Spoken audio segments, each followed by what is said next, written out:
Break سے پہلے ہم بات کر رہے تھے کہ عدالتوں کے احکامات پر عمل درآمد نہیں ہو رہا، تو اس حوالے سے میں آج ایک تھوڑا سا تاریخی واقعہ جو ہے وہ آپ کو بتانا چاہتا ہوں۔ پاکستان کے ایک بہت ہی معروف صحافی تھے آغا شورش کاشمیری، جو چٹان اخبار کے مدیر تھے، اور ان کی جو برسی ہے 50ویں برسی 24 اکتوبر کو آ رہی ہے، یعنی کہ ان کو دنیا سے گئے 50 سال ہو گئے ہیں۔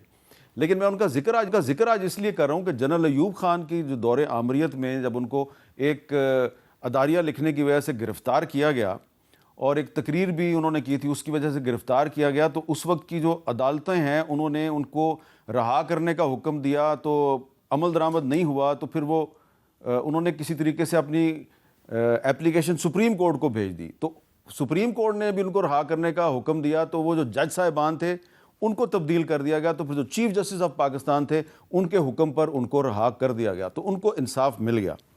لیکن ایک اور صحافی ہیں، ان کی آج برسی ہے، 23 اکتوبر ہے آج، ارشد شریف صاحب کی تیسری برسی ہے، اور ان کے قتل کا جو معاملہ ہے وہ سپریم کورٹ نے ایک از خود نوٹس لیا تھا اور ایک سماعت کے بعد معاملہ آگے نہیں بڑھا، تو اس پہ آج بہت سی تقریبات ہوئی ہیں، صحافیوں نے اس پہ بڑا شکوہ شکایت کیا ہے۔ تو رانا ثناء اللہ صاحب، آپ سے ہم نے 2022 میں ان کے قتل کے کچھ عرصے کے بعد بات کی تھی، تو آپ نے ایک فیکٹ فائنڈنگ رپورٹ کا ذکر کیا تھا۔ میں ذرا چاہ رہا ہوں کہ آپ اپنی ذرا بات سن لیں کہ آپ نے کیا کہا تھا۔ آپ کو لگ رہا ہے آنے والے دنوں میں ارشد شریف کے مرڈر کیس کے حوالے سے کوئی بریک تھرو ہو سکتا ہے؟ اس بارے میں جو فیکٹ فائنڈنگ ہوئی ہے، اب یہ معاملہ بالکل واضح ہے۔ وقار اور خرم وہ دونوں ارشد شریف کے قتل میں ملوث ہیں۔ ان کے آگے پیچھے کون ہے، یہ بندے جو ہیں، یہ اگر ہمیں انویسٹیگیشن کے لیے میسر آ جائیں تو بالکل یہ پورا کیس جو ہے یہ ریزالو ہو جائے گا۔ انکوائری کمیشن کی رپورٹ اگر آ جائے اور وہی جو ہے وہ ایک FIR تصور ہوگی، تو اس کی بنیاد کے اوپر جو ہے وہ ہم یونائیٹڈ نیشن کو بھی اور دیگر جو بین الاقوامی ادارے ہیں ان کی مدد سے ان دونوں لوگوں کو جو ہے وہ حاصل کر سکتے ہیں۔ یہ قتل جو ہے وہ ان کے پاس ہے۔ رانا صاحب، یہ تھی وہ فیکٹ فائنڈنگ رپورٹ جس کا آپ نے ذکر کیا تھا، کافی تفصیلی رپورٹ ہے، اور نہیں، یہ فیکٹ فائنڈنگ رپورٹ جو ہے یہ تو بعد میں پھر ڈیٹیل میں جو ہے وہ اس کو یہ شائع ہوئی اور اس میں سارے معاملات کو دیکھا گیا۔ اصل میں جو پہلے دو لوگ گئے تھے، دو آفیسرز، اور وہ ایک بڑی مختصر فیکٹ فائنڈنگ رپورٹ لے کے آئے تھے، اس کے اوپر پھر دوبارہ جو ہے وہ پھر ڈیٹیلڈ جو ہے وہ رپورٹ آئی۔ اچھا، اس رپورٹ میں یہ بتایا گیا کہ ارشد شریف نے پاکستان کیوں چھوڑا۔ انہوں نے CTD خیبر پختونخوا نے انہوں نے کہا کہ جی 5 اگست 2022 کو تھریٹ الرٹ جاری کیا کہ آپ کی زندگی کو TTP کی طرف سے خطرہ ہے، اور پھر وہ ان کے پاس ویزا کوئی نہیں تھا، وہ UAE چلے گئے، تو وہاں سے ان کا ویزا ختم ہونے سے 20 دن پہلے ہی ان کو نکال دیا گیا۔ پھر کینیا کی پولیس جو ہے اس نے جب ان کو قتل کر دیا، پہلے مسٹیکن آئیڈینٹی کہا، پھر کہا جی کہ ارشد شریف کی گاڑی سے بھی جوابی فائرنگ ہوئی ہے۔ پھر ارشد شریف نے 12 جولائی 2022 کو صدر اور چیف جسٹس کو اپنی زندگی کو لاحق خطرات کے بارے میں خط لکھا۔ اس کے بعد جو کینیا میں جائے وقوع تھا، وہاں 2 پولیس اہلکاروں نے فائرنگ کے لیے کھائی میں پوزیشن سنبھالی تھی، تو رپورٹ کے مطابق اس اقدام کا مقصد گاڑی کو روکنا نہیں بلکہ ٹارگٹ کلنگ تھا، ایمبوش لگا کے ٹارگٹ کلنگ کرنا تھا۔ پاکستان میں پوسٹ مارٹم رپورٹ کے مطابق ارشد شریف کے بائیں ہاتھ کے 4 ناخن غائب تھے، جس سے اندازہ ہوتا تھا کہ انہیں قتل سے پہلے تشدد کا نشانہ بنایا گیا۔ تو رانا صاحب، سپریم کورٹ کے پاس بھی یہ رپورٹ ہے، پولیس کے پاس بھی یہ رپورٹ ہے، لیکن آپ نے کہا تھا کہ یہ رپورٹ ہی FIR بنے گی، یہ FIR کیوں نہیں بن رہی؟ نہیں، یہ FIR اس لیے نہیں بن رہی کہ معاملہ یہ ہے کہ جو کینین پولیس ہے، جو اس کے متعلق فیکچول پوزیشن سامنے آئی ہے، وہ کہتے ہیں کہ وہ بھی اس قسم کے معاملات میں جو ہے وہ پولیس ملوث وہاں پہ رہتی ہے، کہ ٹارگٹ کلنگ کرنا اور اس طرح کے معاملات میں جو ہے وہ انوالو ہونا۔ اور وہ جو دونوں ہیں وقار بردرز، وہ ہی دونوں جو ہیں وہ ملوث ہیں، اور ان کے وہاں پہ پولیس سے تعلقات جو ہے وہ اس وقت اسٹیبلش ہوئے، اور ایک بھائی جو ہے وہ گاڑی چلا رہا تھا، اس گاڑی کا جو معائنہ کیا یہاں سے جا کے ہمارے جو آفیسرز گئے تھے، تو وہ بنتا ہی نہیں ہے کہ وہ چلتی گاڑی کے اوپر جو ہے وہ فائرنگ ہوئی ہے۔ وہ وہاں پہ گاڑی اس کی روکی گئی، روکنے کے بعد اس کے اوپر جو ہے وہ فائر ہوا، اور پولیس نے ہی کیا۔ اب معاملہ یہ ہے کہ ارشد شریف صاحب کو یہاں سے کیوں بھیجا گیا؟ اب سی ٹی ڈی جو ہے وہ تو خیبر پختونخوا گورنمنٹ کے متحد ہے، اس نے کیوں یہ رپورٹ جنریٹ کی کہ جی طالبان سے آپ کو خطرہ ہے؟ پھر وہ چلے گئے دبئی. اب دبئی سے انہیں ویزا فراہم کیا جاتا، ان کی مدد کی جاتی، تو کینیا جانا کوئی ضروری تھا؟ وہ اور 20 ممالک میں جا سکتے تھے، وہاں جہاں پہ وداؤٹ ویزا جو ہے وہ آپ جو ہے وہ ارائیول کے اوپر ویزا لگ جاتا ہے. ان کو کینیا بھیجا گیا. پھر ان لوگوں کے پاس جو ہے وہ ٹھہرایا گیا. ان لوگوں نے سب سے پہلے اس واقعے کے بعد ایک ٹی وی چینل کے مالک کو جو ہے وہ فون کیا، اور اسی ٹی وی چینل کے جو بیورو چیف تھے کراچی میں، ان کی وساطت سے انہوں نے دبئی سے وہ کینیا کا سفر کیا اور وہاں پہ جا کے ان کے پاس ٹھہرے. اب یہ معاملات ہیں. آپ مجھے بتائیں کہ ان لوگوں کو وہاں سے، ان وقار برادرز کو جو کینیڈین سٹیزن ہیں وہاں پہ اپنا بزنس کرتے ہیں، ان کو کون وہاں سے لائے؟ اور یہ لوگ جو ہیں ان کو کون پوچھے کہ بھئی آپ نے سی ٹی ڈی کی رپورٹ کیوں جنریٹ کرائی، کیوں اسے دبئی بھیجا، کیوں دبئی سے اس کو آگے کینیا بھیجا؟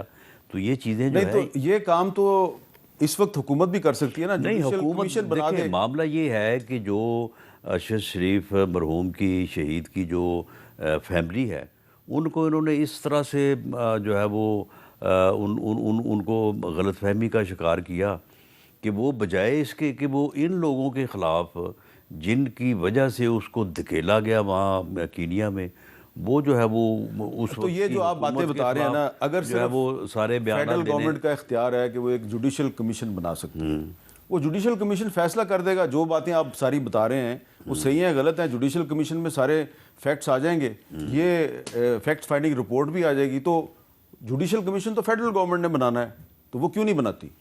جوڈیشل کمیشن جو ہے وہ اس میں بنایا جا سکتا ہے، لیکن جب تک وہ دو بھائی جو ہیں وہ انویسٹیگیٹ نہیں ہوتے، اور پولیس کی وہ پارٹی جس نے فائرنگ کی جو اور بعد میں اون کیا کہ جو ہے وہ مسٹیکن آئیڈینٹی کی وجہ سے فائر ہوا ہے، اگر وہ چیز جب تک وہ سامنے یا انڈر انویسٹیگیشن نہیں آتے تو کوئی پتہ نہیں چلے گا. اور وہاں پہ کچھ اور بھی حالات ایسے تھے، وہ جو دونوں بھائی ہیں ان کا وہاں پہ معاملات ان کے ٹھیک نہیں ہیں. اچھا، ہاں، تو کیونکہ آپ وزیر داخلہ تھے اس وقت، تو آپ کے پاس بھی کافی انفارمیشن جی ہے. وہ انفارمیشن تھی، اور ان لوگوں نے ہی ارشد شریف کے قتل کا ذمہ دار وہ دونوں بھائی ہیں. اچھا، اور پولیس کو بھی انہوں نے انگیج کیا.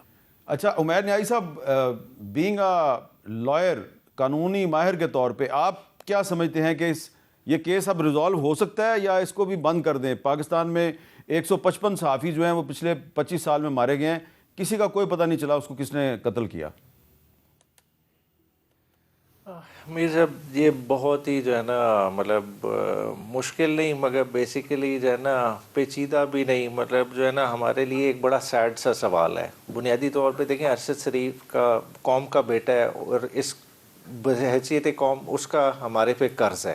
دیکھیں پرپیٹریٹرز کی بات نہیں ہے، مسئلہ یہ ہے کہ دیکھیں جنہوں نے ٹریگر چلایا وہ میٹر نہیں کرتا. بات ہے ہم کانسپریسی کی بات کر رہے ہیں. رانا صاحب تو اس طرح سے دفاع کر رہے ہیں کہ شاید جو ہے نا کہ وہ کھرا ان کی حکومت کی طرف جا رہا ہے. مسئلہ یہ نہیں ہے. دیکھیں ہم سب سمجھتے ہیں کہ کیا چیزیں چل رہی ہیں. دیکھیں وزیر آباد عمران خان صاحب اپنی ایف آئی آر کرانا چاہتے ہیں، نہیں ہو سکتی. اس طرح یہ بھی ایف آئی آر کبھی بھی درج نہیں ہوگی.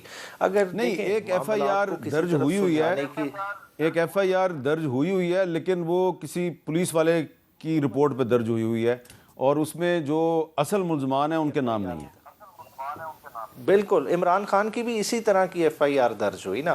دیکھیں معاملات کو حل کی طرف لے جانا چاہیے. دیکھیں ریاست کو جو ہے نا بڑا پن کا مظاہرہ کرنا چاہیے. یہ چیز کیس عدالتوں کے لیے نہیں ہے. دیکھیں اس میں معاملہ فیملی کا جو ہے نا مظاہرہ کریں. دیکھیں قصاص کے لیے جو ہے نا ریاست کو سامنے آنا چاہیے. جس کا بھی مدعا ہے ٹھیک ہے، فیملی کے ساتھ کنڈولنس کریں. اس پہ ہم سب کو جو ہے نا معذرت کرنی چاہیے فیملی کے ساتھ، اور ان کے دکھوں کو اور نہیں بڑھانا چاہیے.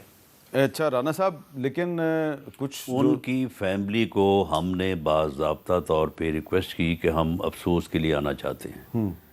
ان کے پاس عمیر صاحب کی پارٹی کے لوگ بیٹھے تھے، انہوں نے ان کو منع کیا کہ نہیں، حکومت کا کوئی بندہ جو افسوس کے لیے ہمارے پاس نہ آئے. جب ان کی ڈیڈ باڈی آئی ہے، ہم پورے سرکاری اعزاز کے ساتھ بالکل قوم کا بیٹا تھا، بڑا نامور صحافی تھا، ہم اس کو ریسیو کرنا چاہتے تھے. انہوں نے منع کیا، انہوں نے کہا کہ جی نہیں، آپ بالکل جو ہے ان کی وہ پارٹی کے کون لوگ تھے، آپ نام ان بتائیں کے گے؟ پارٹی کے سارے اپنا اس وقت زلفی بخاری صاحب بھی اور اس طرح کے باقی لوگ جتنے بھی اچھا، یہ اسلام آباد بتائیں کے کہ تھے، یہ سارے بڑے ایکٹیو تھے اور انہوں نے باقاعدہ روکا. میں جانے کو تیار تھا ایئرپورٹ کے اوپر، انہوں نے کہا کہ جی نہیں، وہاں پہ ہم آپ کو جو ہے نا وہ الاؤ نہیں کرتے، آپ نہ آئیں. اچھا، اب یہ بتائیں کہ کیا ارشد شریف صاحب جو ہیں انہوں نے اپنی شہادت سے کچھ عرصہ پہلے آپ سے رابطہ کیا تھا؟ ہاں، میری ان سے فون پہ بات ہوئی تھی، ان سے پروگرام کرتے رہتے تھے وہ، بڑے جو ہے وہ. نہیں، جب ان پہ مقدمات قائم ہوئے تو انہوں نے آپ کو کہا کہ میں آپ سے ملنا چاہتا ہوں، بتانا چاہتا ہوں کچھ؟ وہ ان کی میرے ساتھ فون پہ بات ہوئی تھی، لیکن فون پہ جب بات ہوئی تو انہوں نے یہ ذکر تو کیا کہ میرے خلاف مقدمات بنے ہیں یا میرا پروگرام وغیرہ بند ہوا ہے، لیکن انہوں نے اس طرح کی کوئی بات نہیں کی کہ میں ملک سے باہر جانا چاہتا ہوں. ایسی انہوں نے کوئی بات نہیں کی. اور اگر وہ گئے بھی تھے تو وہاں پہ کے پی کے میں چیف منسٹر انیکسی میں، اب وہاں پہ جو ہے وہ درجنوں لوگ بیٹھے ہیں، اس وقت بھی بیٹھے ہیں تو وہ بھی بیٹھا رہتا. اسے دبئی بھیجنے کی کیا ضرورت تھی؟ اور اگر دبئی سے کہا گیا کہ جی آپ یہاں سے چلے جائیں تو واپس آ جاتا وہ، یا کسی ایسے ملک میں چلا جاتا جہاں پہ کوئی اس قسم کا خطرہ. کینیا بھیجنے کی اس کو کیا ضرورت تھی؟ یعنی کینیا تو ایسا ملک ہے کہ وہاں پہ تو وہ کہتے ہیں کہ آپ فون لے کے جو ہے وہ باہر نہیں جا سکتے.